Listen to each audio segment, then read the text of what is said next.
Hey, it's Local Joe here, and I'm on interview number two with my people over 80 years old who were trying to get some advice and learn some information about.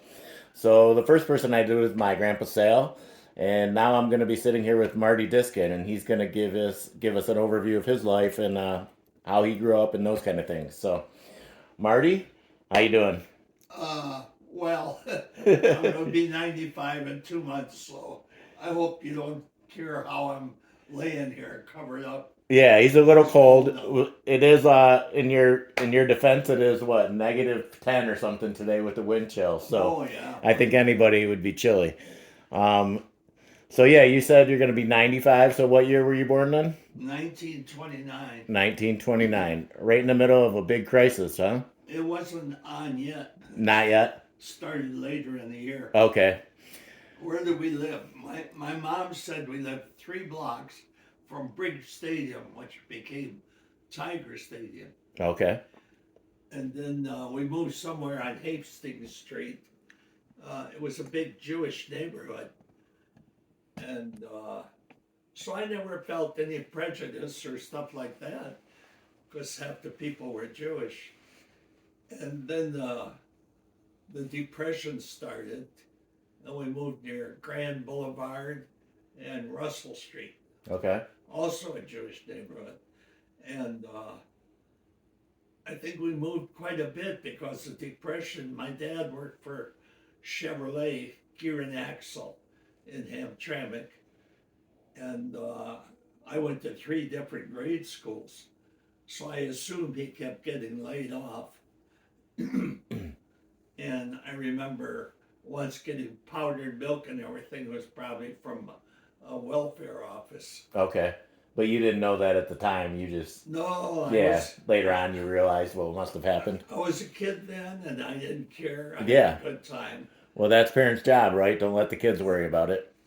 And I went to 3 different grade schools, and then we moved near uh, 12th Street in Detroit. Everybody lived in Detroit in those days, Right. and that was maybe 75% Jewish neighborhood.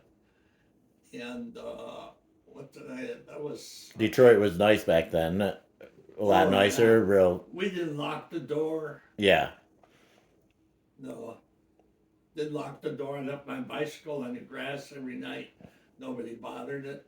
Detroit was a good city. I went to Crosman School on Hamilton Street. Okay. The building's still there. Then I went to Hutchins Intermediate School, which was on Woodrow Wilson Street in Detroit. And then I went to Central High School. And that was during the Jewish holidays. There was just a few kids in school. So it was really all Jewish people in that Yeah, I neighborhood. think so.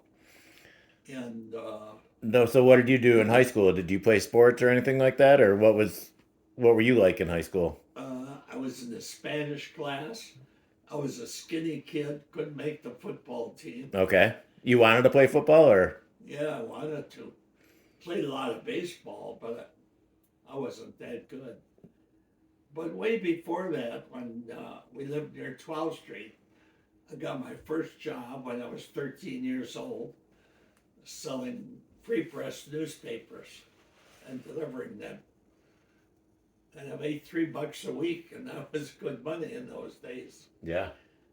And then when I was 14, I worked in the grocery store, and there I made $5 a week. I worked there after school.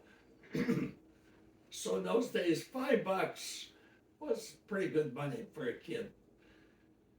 And what did I do after that? Uh, So I noticed a common theme there with my grandpa too, that you guys both were working young and yeah. at 12, 14 years old, you're out working already. You don't see that as much as that's nowadays. Oh, when I was 13, I worked selling newspapers, and I bought my own bicycle for $15 at Ned's Auto Supply, which today is Firestone. Okay. Uh, I did a dumb thing in high school. I wanted an automobile. I was 17 already, So I quit Central High in the 12th grade, which was dumb. But I got my degree at Northern High School. Why'd you quit? To get a job so you could get a car? Yeah, I worked at, I made $1.05 an hour at, I forgot the name of the place that makes milk cartons for milk. Okay. And I worked there for a few months. Then I got a job at, wait, I'm going to say it. Where did I work? A transmission, where they built General Motors transmissions. Okay. And I worked the midnight shift. And I made about $1.80 an hour then. That was pretty good money. Yeah, almost double your other job. And, but I was only 18 years old or 19, and I came late a couple of times. And then one time I didn't show up. The boss called me and said, "Where are you?" I said, "I'm leaving right now." He said, "Don't bother." But in those days, no problem. I went to a different General Motors plant, Chevrolet Gear and Axle. And in those days, easy to get a job. And I worked there about 3 hours, and I told the boss. He said, "Where were you?" I said, "I went to the bathroom." And he said, "Don't move from there unless you tell me." I said, "I don't want to work here." So I lost 2 General Motors jobs in 2 days. But then I went to Dodge Motor Company. Okay. That was in Hamtramck. And I became a welder there, mostly arc welding. And I was really good at it. I think that's the only thing I was really, really good at in my life. And they made me the relief man that could, everybody got a 10-minute break twice a day. And I would relieve them because I knew every job. Okay, so you could fill in for anybody. Yeah. So I was a good welder. How long did you do that for? I can't remember, about a year and a half. A little while. Okay.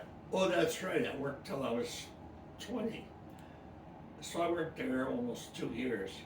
Okay. And then I met my future wife, and they said they didn't like me working in a factory.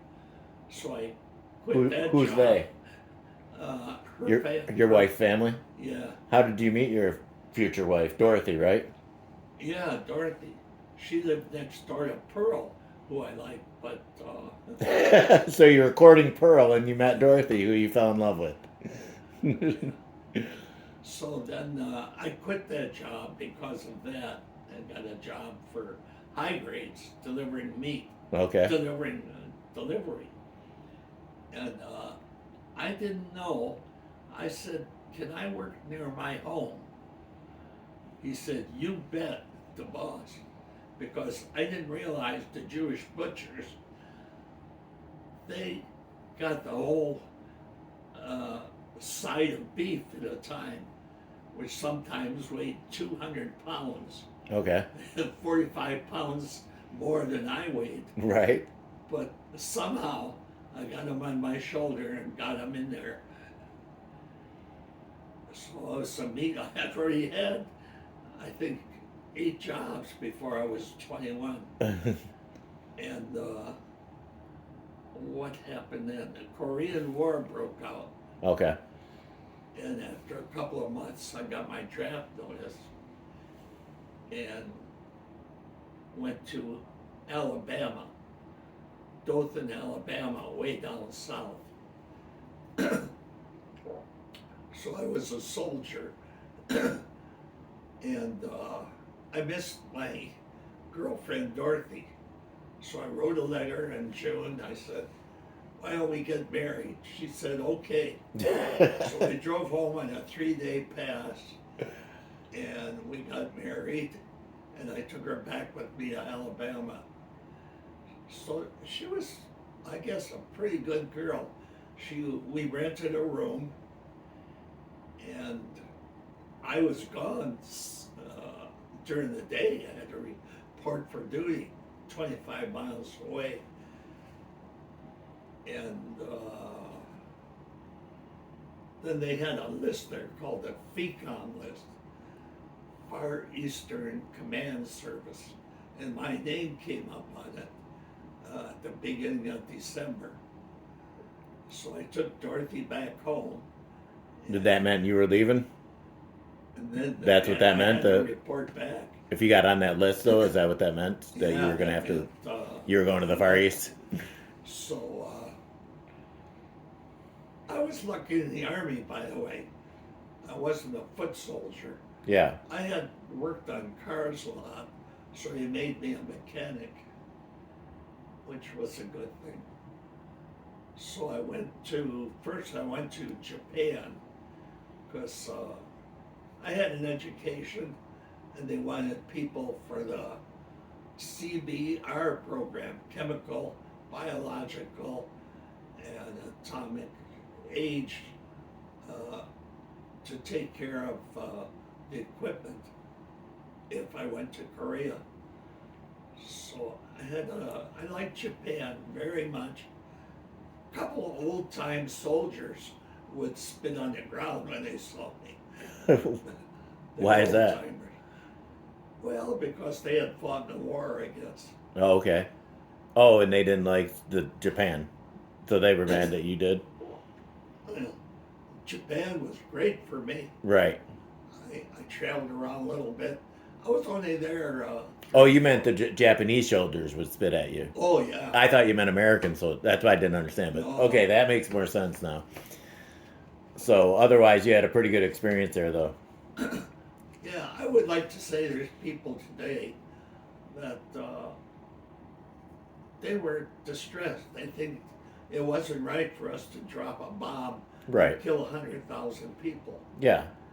And I remind them about the Bataan Death March, the bridge on the River Kwai, how when MacArthur invaded the Philippines and the Japs had to get out of Manila, they killed 100,000 people, and people didn't know about this. Right.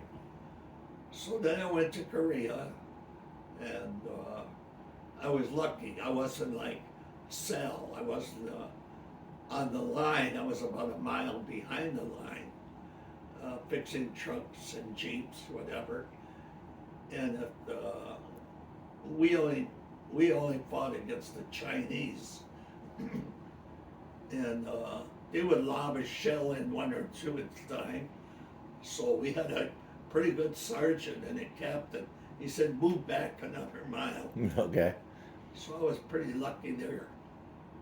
And So how long were you in Korea then? from January till December, Okay. about 10 months. You got so many points for each day you were on the line, 4 points. If you got 36 points, you could go home.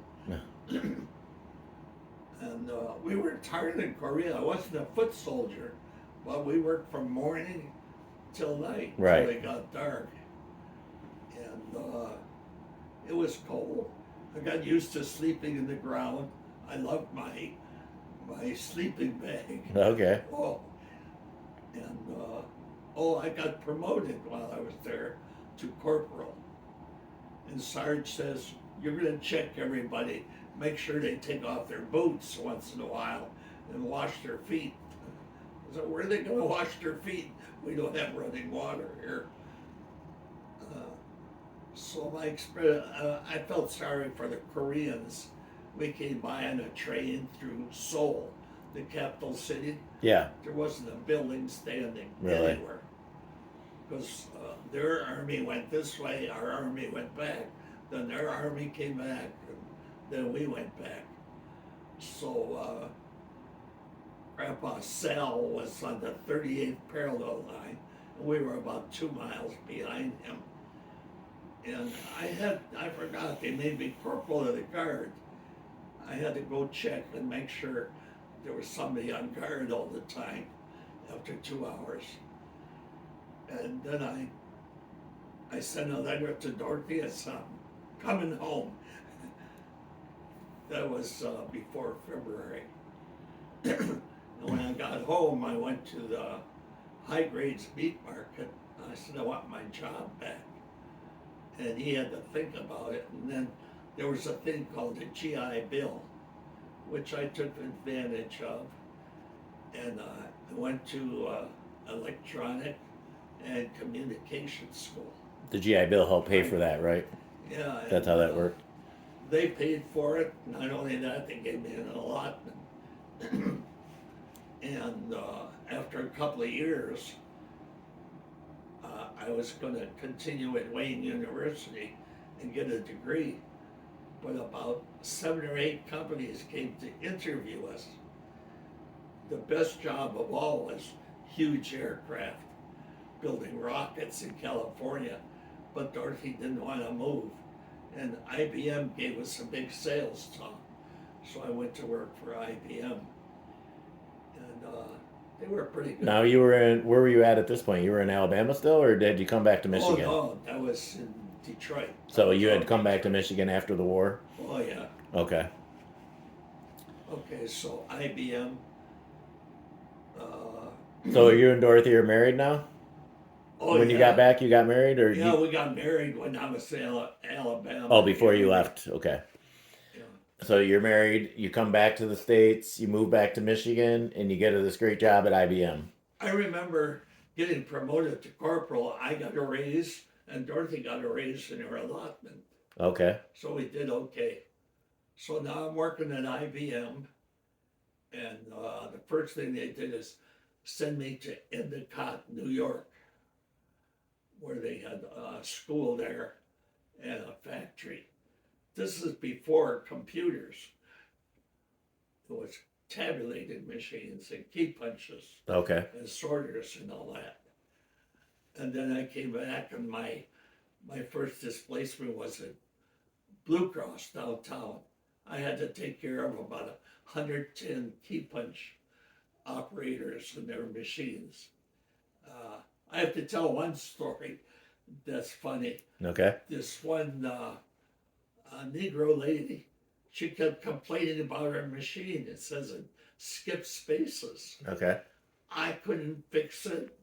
Nobody could fix it. And then one of the guys said, come here, I want you to see something. This woman was really built, and her bust was touching the space bar. Well, no wonder nobody could figure it out, huh? So we didn't tell her. We told her boss, you take care of it. Right. Oh, wait, can you turn it off?